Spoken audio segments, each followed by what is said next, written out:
Okay, here we are. Lovely day. Out for a spin in Doris. Everything seems okay. Just going to get some fuel.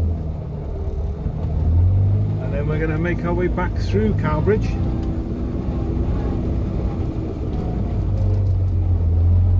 So far so good. Totally behaving myself. Filled up for a stunning 27 quid from empty. So it's so funny to be driving this car because you just know that like it's nearly 70 years old, and wherever you go you bring like smiles to people's faces. Everyone smiles and the day is a whole lot better. And when you think about it, in 1956 when this little car was built, it was just at the end of the Second World War, and all people wanted to do really was, you know, forget about things and get on with life.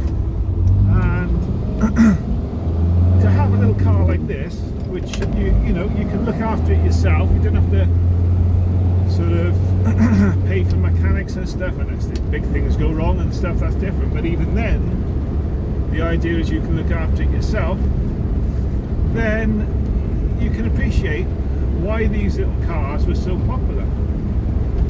And I believe it was 1971 they actually made the last ones, but oh, listen to that. You can't beat a fart of a Morris Minor, I tell you that.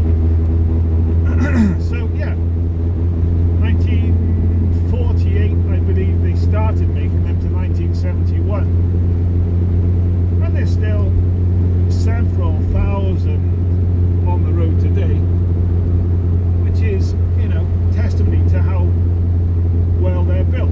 I mean, Doris is 70 years old in June, and I don't want to tempt fate because I'm driving it, but I picked her up today, first turn of the key, she burst into life, as she nearly always does. When I say nearly always does, it's nearly something that I've done wrong anyway if it doesn't start.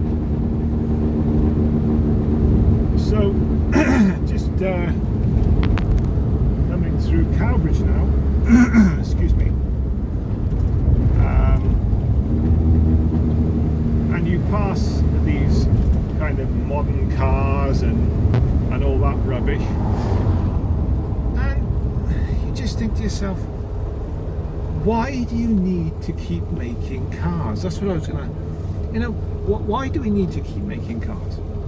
I mean, the ultimate recycling really is a car. How can I put it? If this country got its arse together, you could realise that small self-employed garages and things like that, you know, that would keep them going if they just stopped making brand new cars. And the electric cars these days, well, you know, they're fire hazards, they really are. The lithium batteries and stuff that they've got, you've seen photographs of what they do when they catch fire. The fire brigade won't even touch them, they just leave them burn out. So they're not, wow, they're not environmentally friendly or anything like that. Whereas, you know, you get a car like this, and what's its impact on the environment? Absolutely zilch. Okay, a bit of petrol fume, but so what? That's it. It doesn't ask for anything, it just sits there. When I need it, it's there. I don't have to use electric to charge it up or all that rubbish. So why do we need to keep on making these brand new cars? I don't get it. It's all to do with finance, isn't it? It's, you know, the petrol companies and the car manufacturing companies and things like that. So basically, I mean, people look at you and they smile and oh, we have a problem. We have no horn. Oh dear. That means something's gone wrong. That's working. Oh, I love it when something goes wrong because I can fix it. So my horn's not working. Well, I wonder why. That's interesting. So what else doesn't work then?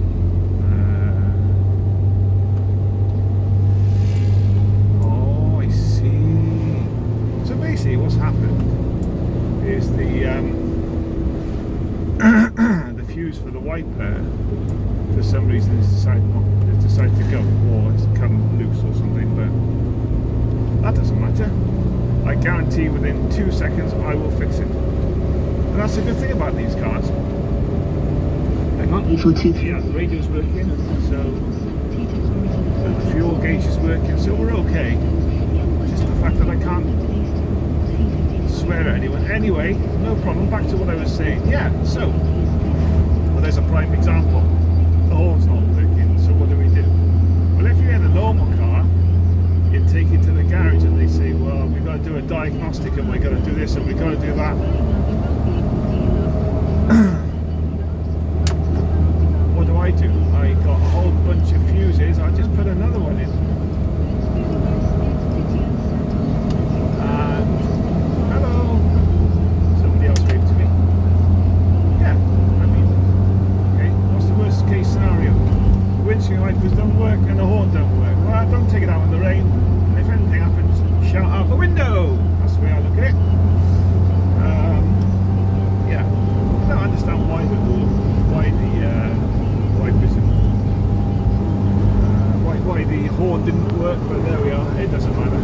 Anyway, going up the road out of Cowbridge, and all good, good.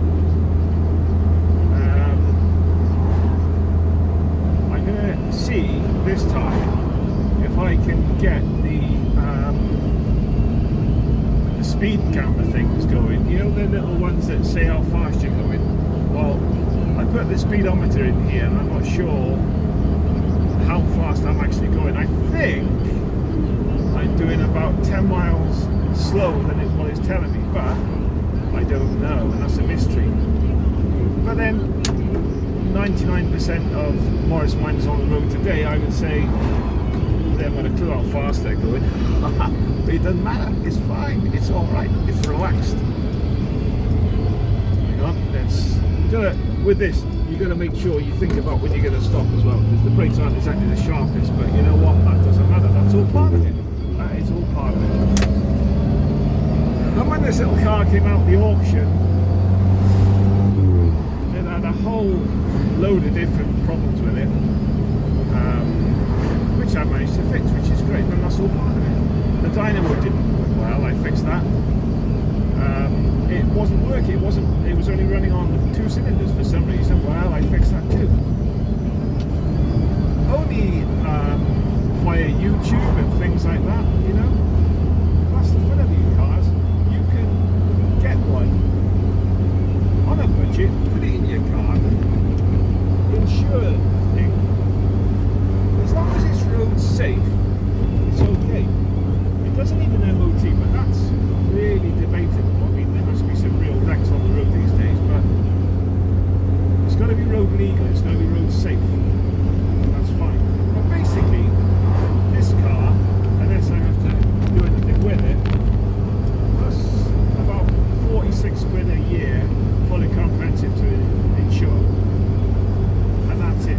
I don't need to tax it, and I don't need to MOT it. So essentially, it can sit where it's going to be sat on the new place in the garden which I'm making for it, and it doesn't need to be used until I need it. It doesn't need to be taxed, it doesn't need to be MOT. So basically, if financially it ever went wrong for us, we know we can always get around. Wow, hang on, I'm doing 50 and it says, wow, the speedo, the thing's kicked in, so I'm not sure. Well, I'm going to have a 40 that's turned off, so that means I must